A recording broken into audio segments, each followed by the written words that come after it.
All right, super. Salut Alexandre, ça va bien? Salut monsieur, ça va très bien toi. Oui, oui, oui. Écoute, merci encore une fois de te joindre à moi. C'est toujours super apprécié ta présence. À date, on a des épisodes super intéressants.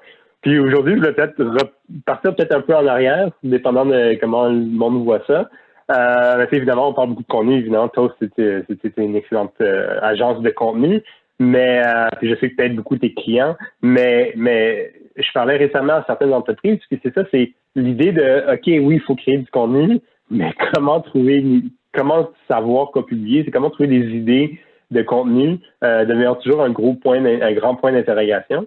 Fait que je me suis dit, je vais te lancer la question. Encore, je sais que Toast aide ses clients, là, fait que c'était différent pour tes clients à toi, mais en général, comment est-ce qu'on fait pour trouver des idées de contenu? Je te dirais que il y a trois façons. Il y a trois Ouais. façons. La première façon, c'est de le faire un comité à l'interne, de se mettre dans une salle de conférence, là, une couple de monde, de personnes du bureau. Puis là, je parle comme si on était chez le client, là, que chez le client, Ouais. les gens du bureau se mettent dans une salle là, puis se disent, ben, on devrait parler de ça, on devrait parler de ça, on devrait parler de ça. C'est Ouais. la méthode numéro 1, c'est comme le 1.0. Après ça, Ouais. on peut rajouter 2.0 qui est de dire, ben, je vais peut-être utiliser des outils en ligne. Je vais regarder des outils qui font de la curation d'articles, puis je vais essayer de faire ressortir des tendances à partir de là. Un des, Mhm. euh, un des outils intéressants qui fait ça, c'est BuzzSumo. Ouais. BuzzSumo, cette plateforme-là, qui a une version gratuite et une version payante que vous pouvez prendre, par exemple, pour un mois puis annuler l'abonnement après 30 jours. Là, je vous aurais été chercher assez de data.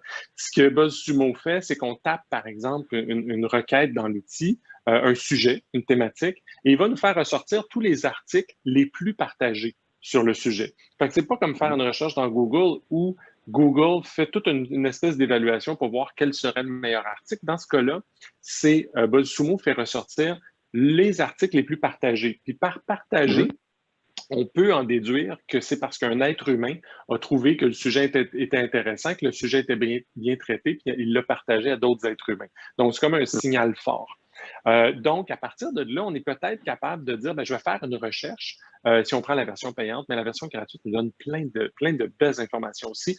Mais on pourrait dire, je vais faire une recherche dans mon industrie, puis je vais regarder l'article le plus partagé dans la dernière année sur Mhm. ma catégorie, mon industrie et tout, puis je vais peut-être traiter de ce sujet-là. Ça va peut-être me donner des idées. Donc, il y a quelques outils comme ça qui existent. BuzzSumo en est un excellent. Un autre Ouais. qui est vraiment intéressant, c'est Answer the Public. C'est answerthepublic.com. Mhm. Celui-là, c'est Ouais. intéressant. Il fait l'analyse. On entre une thématique de recherche et lui va nous sortir toutes les questions que les gens posent sur cette thématique-là. Mhm. Euh, euh, si on tape, par exemple, gin ou vermouth ou vodka, on va se retrouver Ouais. avec des questions du genre quels sont les types de gin? Quelles sont les meilleures recettes avec du gin? Ouais. Comment fait-on du gin? Donc, on se retrouve avec toutes sortes d'idées potentielles de sujets à traiter, mais qui sont basées sur des questions que demandent les gens. Fait que ça, j'appelle ça Mhm. comme la version 2.5 parce Ouais. qu'on se base sur ce que les gens demandent. Puis si on joue un peu avec Answer the Public, on est capable de trouver aussi du data pour du B2B notamment. OK. Le 3.0, là, l'espèce de meilleure façon possible, là, l'espèce de consécration ultime, là, puis c'est vraiment nous ce qu'on utilise le plus possible tout le temps avec nos clients, c'est tout simplement de demander à votre audience de Ouais. trouver 15, 20, 30, 50, 500 personnes, ça peut venir de votre liste d'envoi, et de leur demander. On Mhm. est une entreprise qui traite de tels sujets. De quoi vous aimeriez entendre parler? Tout simplement, Mhm. question ouverte. Pas un choix de réponse parce qu'on ne veut pas leur donner les réponses. Une question Ouais. ouverte. De quoi aimeriez-vous entendre parler? Puis idéalement, si vous êtes capable de le faire avec des gens qui sont proches de vous, là, en tant qu'entreprise, des bons clients, des bonnes parties prenantes, des Mhm. bons partenaires, eux vont vous donner là, du jus là, pour que vous puissiez là, surfer pendant longtemps là-dessus. Nous, on a développé avec la firme Crop un protocole de recherche qui est entièrement basé là-dessus. Cette notion de bâtir des groupes de gens, des segments d'audience et de leur poser Mhm. la question, de faire un sondage avec eux. Et c'est surprenant à quel point un sondage peut vous donner du jus puis du gras sur de quoi parler. Vous pouvez monter 1 an de calendrier éditorial juste avec les réponses que vous allez avoir. Puis la beauté là-dedans, c'est que si on le met en opposition avec le meeting interne dont je parlais Oui. il y a une couple de minutes, ben, Ouais. moi, le meeting interne, c'est un peu ce que j'appelle du guesstimate, là. On guesse et on estime que ouais, ça devrait être ça qui va les intéresser. Dans la troisième version, là, non, on est direct dessus, ils nous le disent. Puis souvent, ce qui va être intéressant, c'est qu'ils vont nous amener sur des pistes ou des sujets qu'on n'aurait pas pensé, qui ne sont pas des pistes ou des sujets qui traitent directement de notre produit, mais par contre, c'est des pistes et des sujets qui vont leur apporter de la valeur, qui vont créer ce fameux lien de confiance-là. Puis l'ultime cadeau que ce type de sondage-là peut faire, ben, c'est de vous faire découvrir un angle mort, un sujet que vous n'auriez jamais pensé traiter, jamais, jamais. En meeting, jamais. BuzzSumo, jamais, parce que personne d'autre le fait. Puis Answer the Public non plus. Mais que si on demande aux gens, ils ont cette question-là à laquelle ils aimeraient trouver réponse. Puis vous êtes la bonne entreprise pour le faire. Puis si vous êtes les premiers à le faire, ben c'est encore mieux. Fait que ça, c'est une façon de le faire. Puis si vous êtes une start-up qui n'avait pas encore d'audience, pas de liste ou pas de choses comme ça, bien là, on peut se retourner vers des boîtes comme nous, des firmes de recherche qui peuvent vous trouver le pool de personnes qui représentent votre clientèle à qui vous pourriez poser ces questions-là. C'est super intéressant, puis il y a peut-être 2 éléments que j'aimerais rajouter, là, si tu me permets. Mais je pense que c'est le danger aussi avec la version 0.1 ou 1.0, je veux dire. 0.1. C'est que, ben aussi, tu sais, il y a un genre de nombrilisme qui se passe. Là, on se regarde le nombril, puis on se dit, ah ben, on va parler de notre feature X, puis de notre... Parce que à la base, si on est fier d'habitude de ce qu'on bâtit, des nouveaux produits qu'on lance, des nouvelles fonctionnalités qu'on lance, puis on a tendance à vouloir en parler. Puis on finit normalement, mais sûrement à oublier le client. Fait que j'aimerais beaucoup ces approches 2.0 et 3.0, là, si on veut.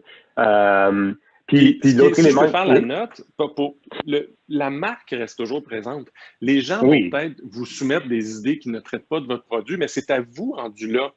Vous avez les sujets qui intéressent votre audience, vous avez vos propres objectifs, c'est de trouver le lien entre les deux. De dire, si je parle de ce sujet-là, je suis capable d'aborder ça avec l'angle du bénéfice que mon produit apporte. Mais je ne parle pas nécessairement de mon produit directement, je parle du bénéfice et du sujet qui l'intéresse. Donc, il y a toujours moyen de lire, parce qu'en même temps, on ne veut pas, s'ils nous demandent de parler des plantations de fraises, puis on est en TI, on va laisser faire les plantations de fraises. On n'est pas capable de lier ça à un objectif à nous non plus.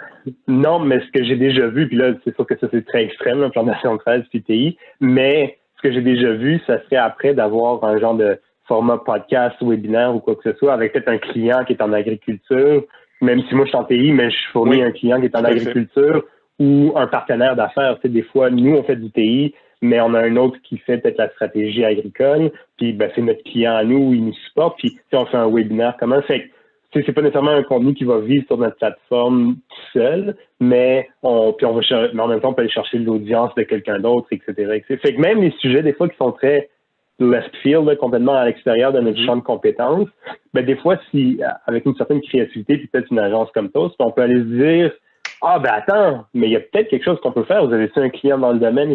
Y a-t-il un partenaire dans le domaine ou quoi que ce soit? Parce que j'ai déjà vu ça. Des clients qui voulaient qu'on parle de quelque chose, mais c'était pas notre point fort. Fait qu'on était allé chercher un partenaire qui n'était pas compétitif à nous autres. Puis on a eu un excellent webinaire là, sur le sujet. Une super bonne idée. C'est un super bon point. Et puis aussi, l'autre point que je voulais amener tantôt, c'est que après, dans ça, ce que j'ai vu, ce que j'ai vu ou ce que je te demande, c'est on a récolté plein de sujets. Puis après, il y a un peu l'idée de ce que HubSpot, dont HubSpot parle tout le temps, qui est le pillar and spoke model du référencement organique. Puis là, c'est de prendre. Fait que je dirais comme, tu sais, si tu merges tous tes points ensemble dans ton comité, tu dis, ben, c'est quoi les 5, 6, 10 sujets principaux desquels on voudrait parler? Puis là, de toutes les idées que tu récoltes de des clients ou de Answer the People, etc., tu sais, comme tu peux faire un peu de tout, sinon, ben là, tu commences à rentrer tes sujets autour de tes sujets principaux. Puis là, tu peux commencer à référencer aussi de façon organique sur tes différents sujets. Fait que là, finalement, tu arrives en bout de ligne avec quelque chose de 360, si on veut, puis tu t'aides à faire sortir ton contenu sur Google et Bing, etc. Tout à fait. Cool.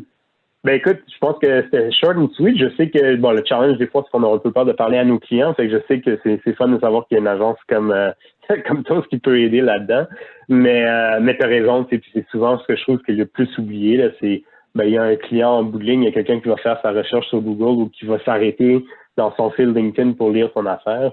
Si c'est pas pertinent, il s'arrêtera pas, il fera pas la recherche.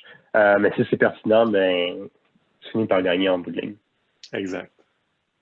Cool. Bien Super. dit. Merci Si beaucoup, bien Alexandre. dit. Génial. Merci à toi. Merci. Merci. Bonne journée.